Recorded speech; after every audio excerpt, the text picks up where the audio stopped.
Magandang araw po sa inyong lahat mga kababayan at welcome back dito po sa PNR. At ito nga mga kababayan, nasa thumbnail po natin, Rumesbak na, sibak sa Kongreso. Yan ha, ito ang ikatutuwa ng taong bayan at IP leaders. Nako, yung mga kababayan, patungkol po yan ang ating alamin at bibigyan ng komento ngayong araw na ito.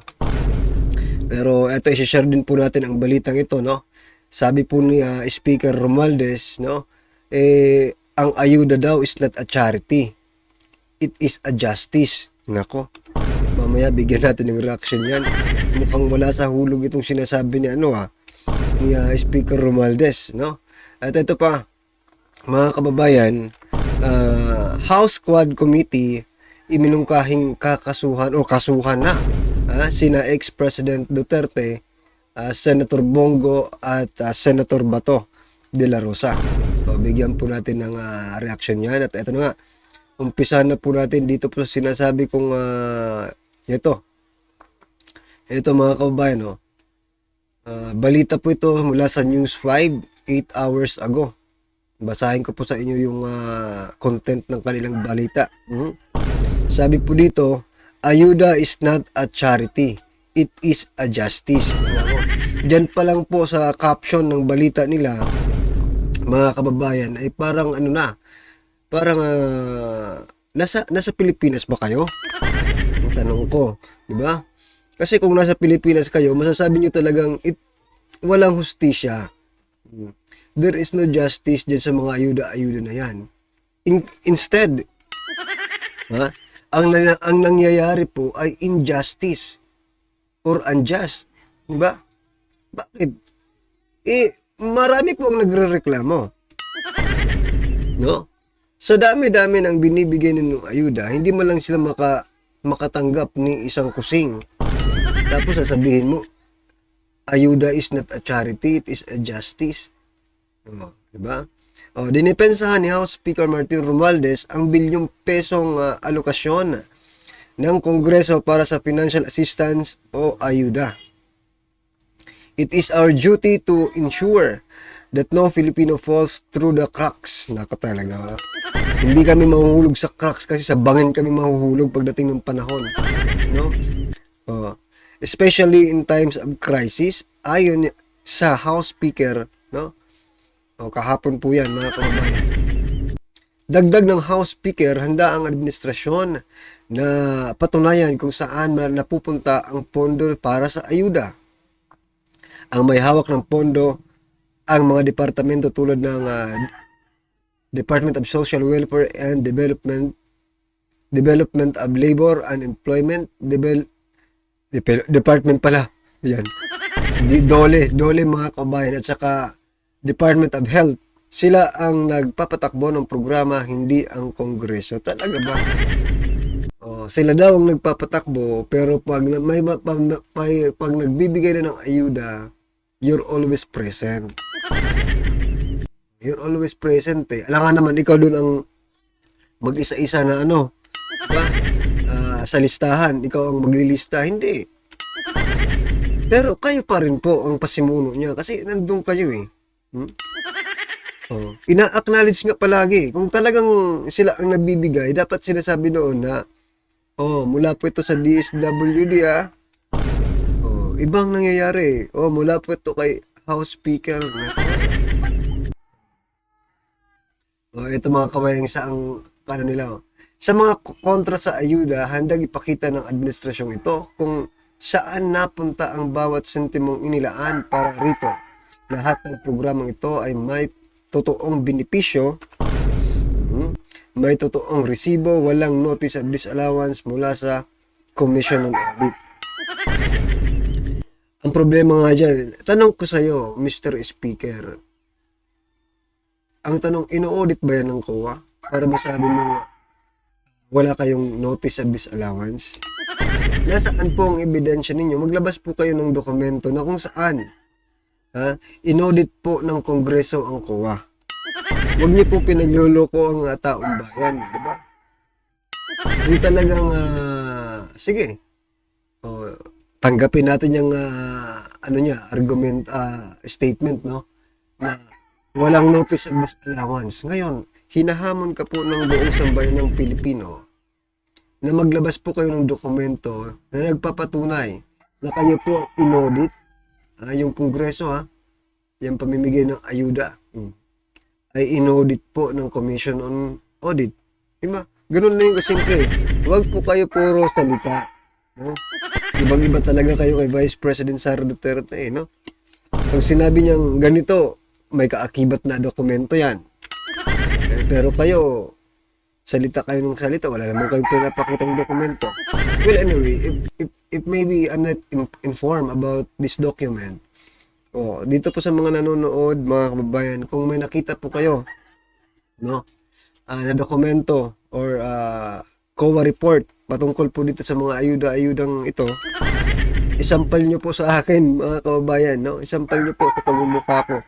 Kasi hindi ko po alam at wala po akong alam, no, na mayroon palang inaudit na, no? Inaudit na pala itong Kongreso. Nagpapatawa yata itong si House Speaker Romualdez.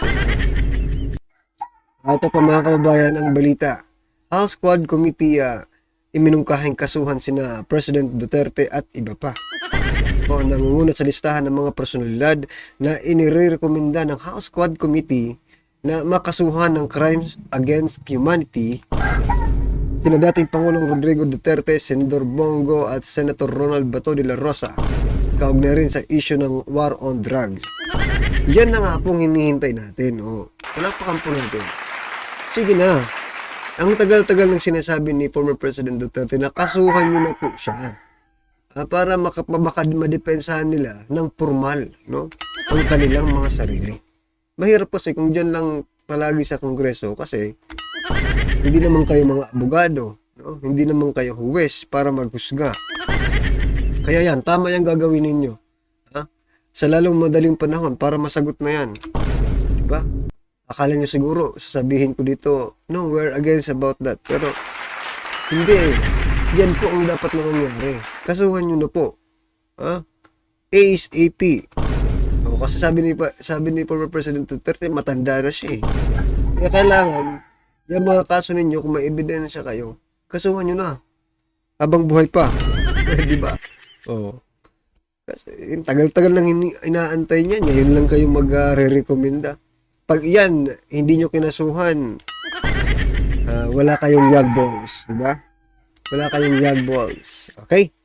So, ito mga kababayan, ano pong inyong opinion dyan? I-comment nyo na lang po. At ito na nga, pakinggan po natin to at bigyan natin ng reaksyon. Latest news. Ito ang good news, mga kababayan. Tapos ang karira, Castro nagulantang, IP sumugod na sa korte. Ito mga kababayan, pakinggan po natin at bigyan natin ng opinion. Ito po, sinampahan po ng kaso, sinampahan po ng reklamo dito po sa Ethics Committee si Franz Castro. Ang nagsampa po ng reklamo sa kanya ay yung mga IPs. Ayan. Si Franz Castro ay hinaharap po ngayon itong reklamo ng mga IPs, no?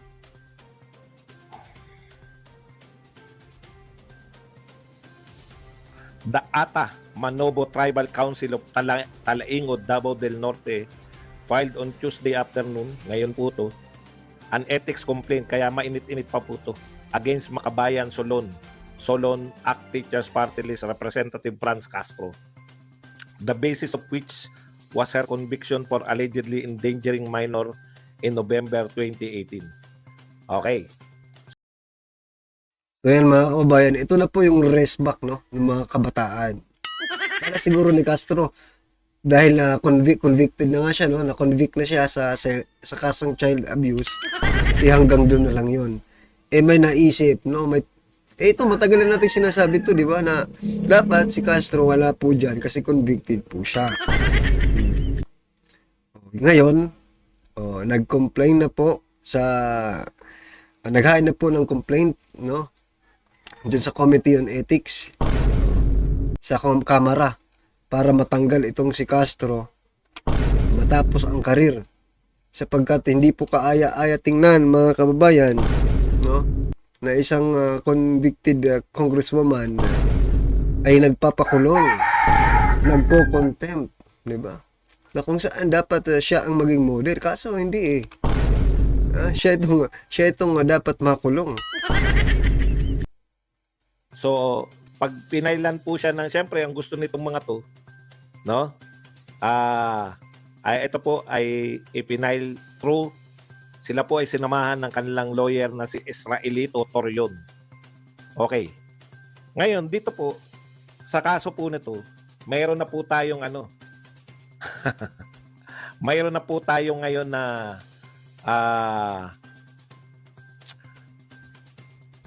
sa ethics committee po, kamakailan lang, meron po silang pinarusahan na congressman.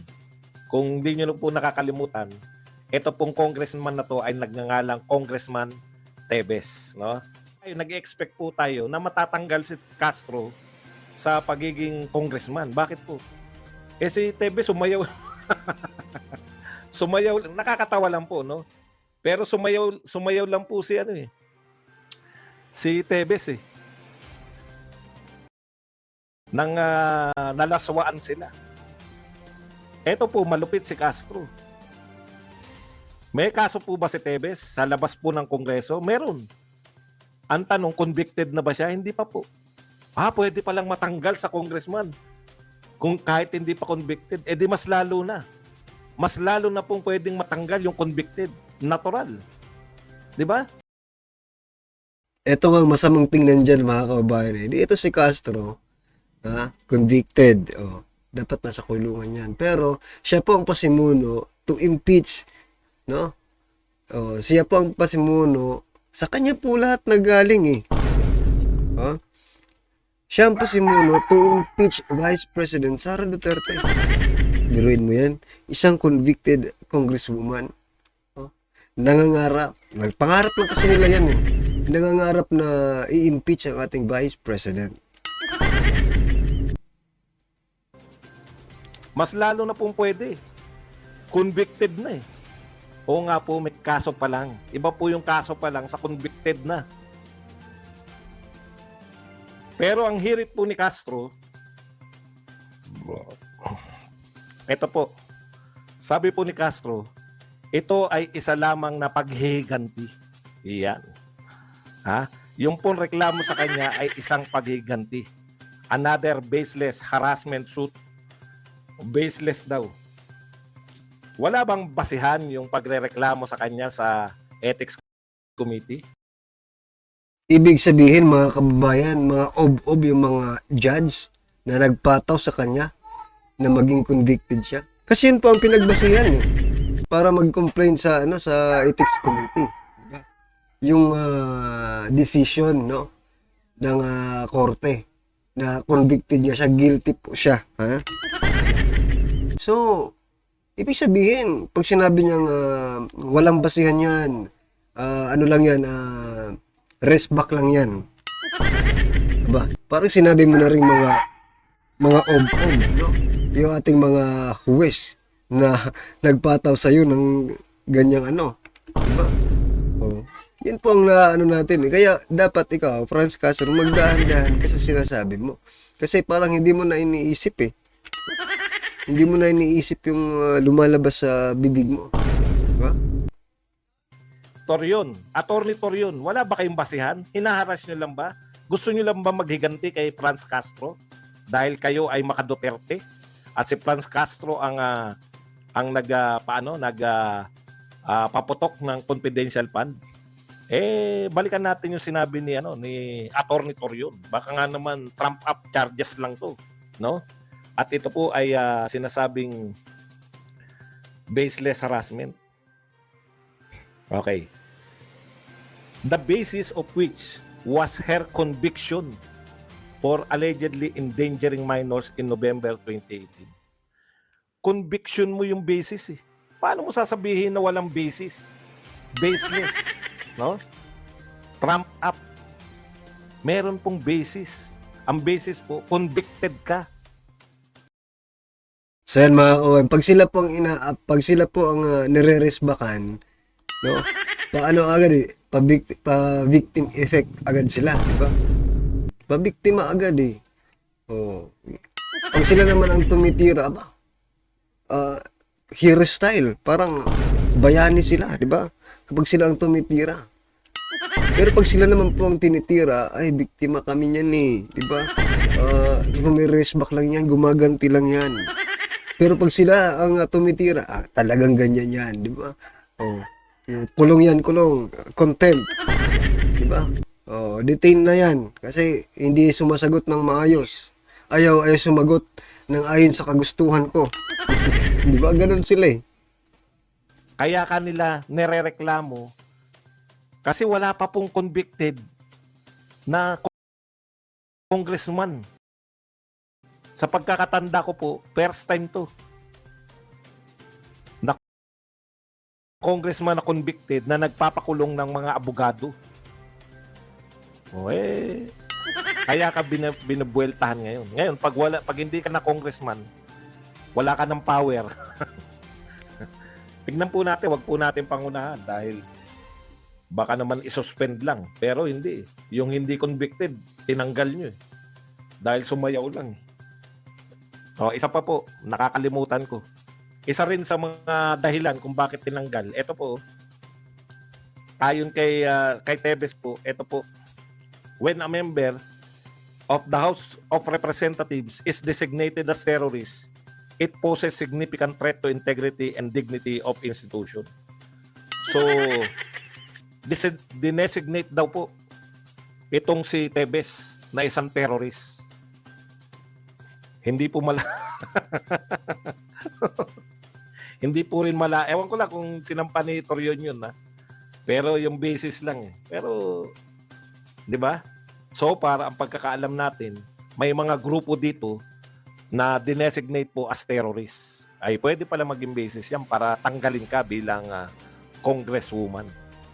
Ayan lang, no?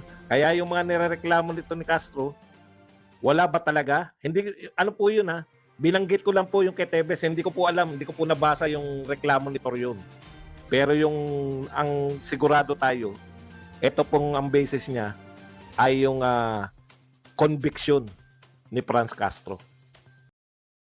Okay. So yan mga kababayan, kayo po ba? Kayo po ba ay pabor na matanggal, masibak, at maghimas rehas itong si Franz Castro? Siguro ko ang hindi lang papabor dito yung mga talagang certified na makakaliwa, di ba? Pero kung ikaw ay talagang totoong Pilipino, talagang sasabihin mo siguro na 100% approve, di ba? Well, ano yung mga kabayan, ano po ang reaksyon, opinion patungkol po sa video ito? Comment lang po sa baba para at least alam po natin mga kabayan ang inyong opinion. Maraming salamat po.